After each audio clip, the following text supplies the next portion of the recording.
Ce qui est bien en Colombie, c'est que tous les lieux accueillant le public ont un numéro WhatsApp, donc avec mes difficultés d'élocution, c'était vraiment facile de les contacter par message, plutôt que de les appeler.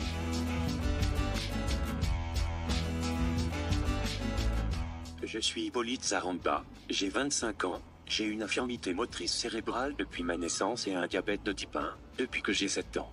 Aujourd'hui je vais vous parler de l'incroyable voyage que j'ai fait en Colombie, entre novembre 2024 et janvier 2025. J'ai choisi la Colombie pour 3 raisons.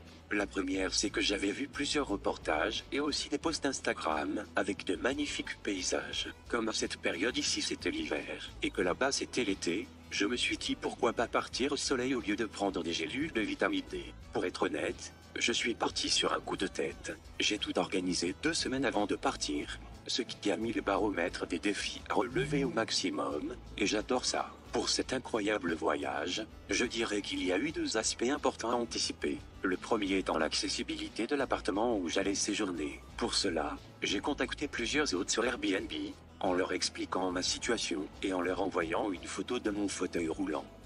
J'ai finalement trouvé un super appartement à Medellín, très moderne, et avec un ascenseur qui n'est jamais tombé en panne.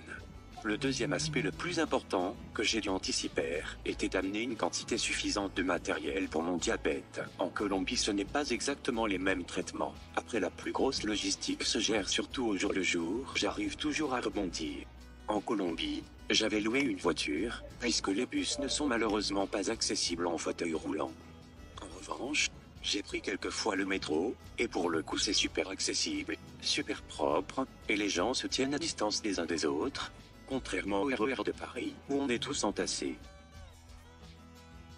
Pour savoir si un hôtel était accessible en fauteuil, je regardais premièrement sur la plateforme Booking en filtrant les offres.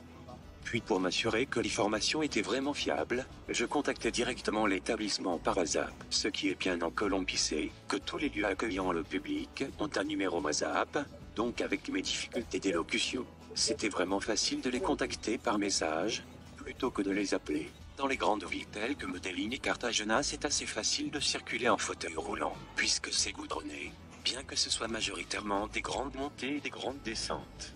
Dans les zones plus rurales ou montagneuses, c'est un peu plus compliqué, puisque la Colombie préserve sa merveilleuse nature. Souvent, des petits ponts ont été construits pour faciliter l'accès au parc naturel. En partageant cet incroyable voyage avec vous, j'espère changer le regard qu'a la plupart des gens sur le handicap.